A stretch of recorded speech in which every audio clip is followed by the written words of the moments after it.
Good morning, everyone. My name is MightyStream, and I'm going to do your May the 12th, just for today, in a meditation. If you need to reach me, feel free to do so at recoveryofhope21@gmail.com. Let's get into that meditation. Living with spiritual experiences. For meditation to be of value, the results must show in our daily lives. Basic text, page 47. In working our program, we are given many indirect indications of a higher power's presence in our lives. The clean feeling that comes to so many of us in taking our fifth step. The sense that we are finally on the right track when we make amends. The satisfaction we get from helping another addict. Meditation, however, occasionally brings us extraordinary indications of God's presence in our lives. These experiences do not mean we have become perfect or that we are cured. They are a taste given us of the source of our recovery itself, reminding us of the true nature of the thing we are pursuing in Narcotics Anonymous, and encouraging us to continue walking our spiritual path. Such experiences demonstrate in no uncertain terms that we have tapped a power far greater than our own. But how do we incorporate that extraordinary power into our ordinary lives? Our NA friends, our sponsor, and others in our communities may be more seasoned in spiritual matters than we are. If we ask, they can help us fit our spiritual experiences into the natural pattern of recovery and spiritual growth. Just for today, I will seek whatever answers I may need to understand my spiritual experiences and incorporate them into my daily life. Let's take a moment of silence, followed by the we version of the Serenity Prayer. Moment of silence now, please. Thank you. God, grant us the serenity to accept the things that we cannot change, the courage to change the things that we can, and the wisdom to know the difference. Just for today, please and thank you. So we're talking about living with spiritual experiences, because oftentimes we have a lot of information about prayer and meditation. We have so much information, so many strategies for meditation, so many different types of prayer, so many different concepts of how to develop these particular strategies or behaviors into our daily living. So much so, I think that sometimes what happens the moment you say the word prayer or the moment you say the word spiritual, the natural instinct is to start thinking superficially, right? Religiously. Those perfunctory type behaviors. This is what I do. This is my ritual, blah, blah, blah, blah, blah, blah. And it becomes like Charlie Brown's teacher, right? It becomes those words that are being spoken, but no one is hearing or applying them. We're living in a culture where to each his own. You can't say anything, you can't do anything that mildly even offends anyone. So the topic of religion is out And unfortunately, it was never meant to be about laws and the ways of doing things. It was meant to develop a relationship between a human being and their higher power, between a human being and God. Okay. And so what happens is that we fall back on using terminology and speaking in such a generalistic way that it's not that no one gets the point, but nobody wants the point.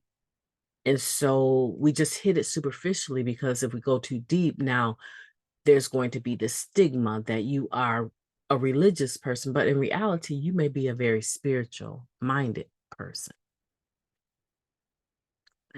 In the 12-step program, it is written in such a manner that you can be secular if you want, or you can not be secular. You could be religious if you want, put it like that.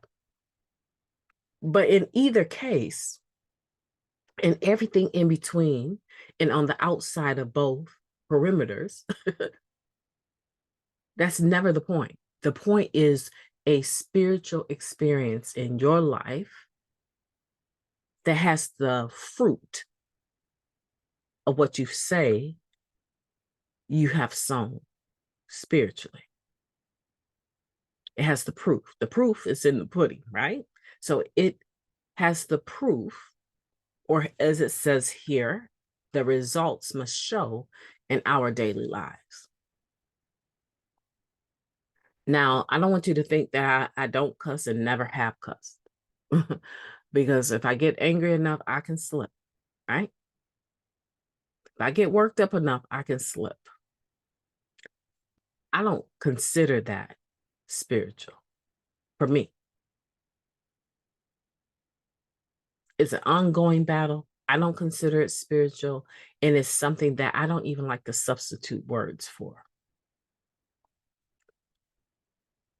If I am of the mindset that I'm not doing well, spiritually speaking, if I don't feel sound, I will have more slips than not.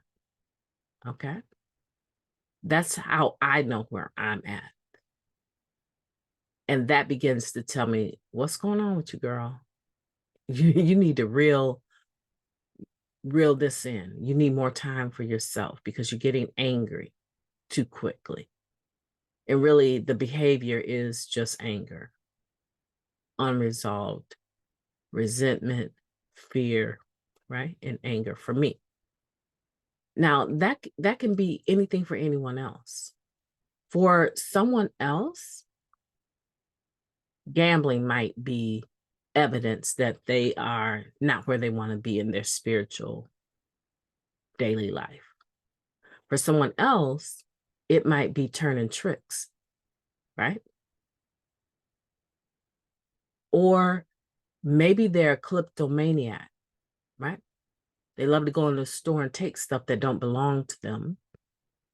But when they're on this spiritual journey and working their program, that behavior is few and far in between. But now all of a sudden, November is coming and Christmas is right around the corner, or some birthday is right around the corner, or something. And a person is triggered now to go into all these little stores and start shoplifting. Okay. So that is their indication that they are not where they want to be in their daily lives, their spiritual journey. And so every individual will have their own definition of it, and they will have their own proof in the pudding of it, or lack of. But here's the thing: if you don't ever get to figuring out, you will never know. You will just be on this wheel of constant spiraling in behaviors and consequences, behavior, consequences, stop, pick back up, behaviors and consequences, because you're truly not invested in the program in the sense of understanding it and getting an interpretation and an impartation of that into your daily life, your spirit being. Let me say that again, your spirit being, because your spirit being is going to be the navigator of your physical being. So all of the other stuff that I see about myself, that other people see about myself, that other people hear or watch me doing, is coming out of my spirit being. And if those things are foul, then that is an indication to me and probably to others, although we're taught not to judge others, right? But it's an indication definitely to myself that my spirit being is not okay.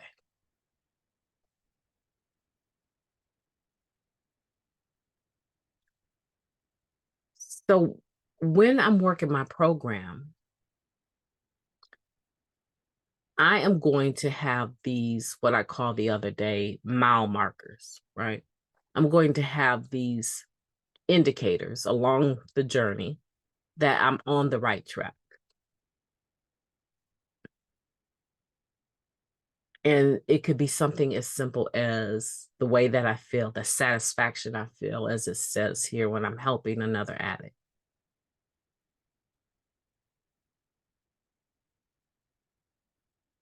One of the ways that I'm able to take notice of those, right? You've heard that when you're walking through a forest, have some string with you, mark your way as you go so that you can identify your way as you come back, right?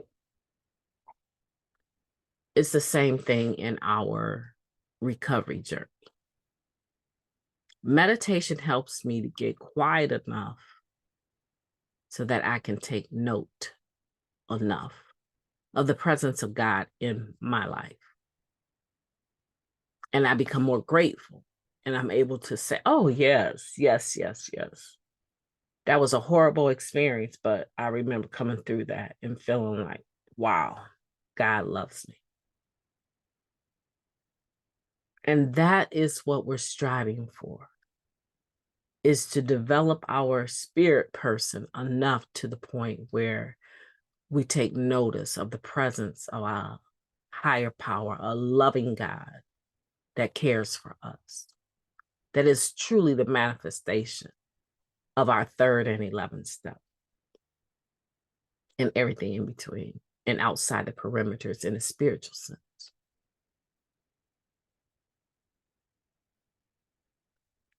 Sometimes I can tap into it when I come do this podcast. Sometimes I tap into it when I'm talking to my sponsor. Sometimes I tap into it when I'm volunteering in the community, when I'm doing my internship and I'm talking to a client. There's many ways I can tap into evidence. And it's not religious proof. It doesn't necessarily look the same all the time, right? But there's some things about it that will be very familiar, the way that it makes me feel internally. I will feel better than worse. Even if I'm crying, those tears, even through whatever that circumstance is, even though it may be painful, those tears aren't necessarily saying that this is something I should avoid. Sometimes it's saying, I'm just really grateful that I've made it through this, or I'm going through this. And typically I would use, but I'm not using. And that's a mark. This just for today is, I'm not going to give it a 10, but I would say it's an 8. It's pretty powerful. And for somebody else, it might be more than a 10 plus, right? But here is the area that each one of us needs to walk away from this meditation, because there are, I don't know, there's so many we's and us's in this meditation. Like the first sentence, the first run-on sentence alone, right? Because I'm petty, has like 5 or 6 mentions of either we or us. And I'm not even talking about when it talks about our. So this is what we need to walk away from this particular meditation. It's the power of we, the power of our higher power, and proof of this extraordinary proof. Not proof of this extraordinary proof, but proof of this presence of God that shows us or shows up in extraordinary ways. And the ability to manifest that, the healthy spirit man is able to manifest, right? Our spirit person is able to manifest proof of that wellness in our daily lives more consistently than not. So that's saying I have more better days than I have worse, right? But at the end, it says, just for the day, I will seek whatever answers I may need to understand my spiritual experience and incorporate them into my daily life. All of this is good, the we and the us, but at the end of the day, it comes down to me and you individually. And if I'm not seeking whatever answers I might need, then I'm not going to find them. They're not going to land into my lap. And I am not going to suddenly become the spirit giant by hanging out with other spirit. I mean, it might motivate me to be more spiritual, but I still have to do my own work.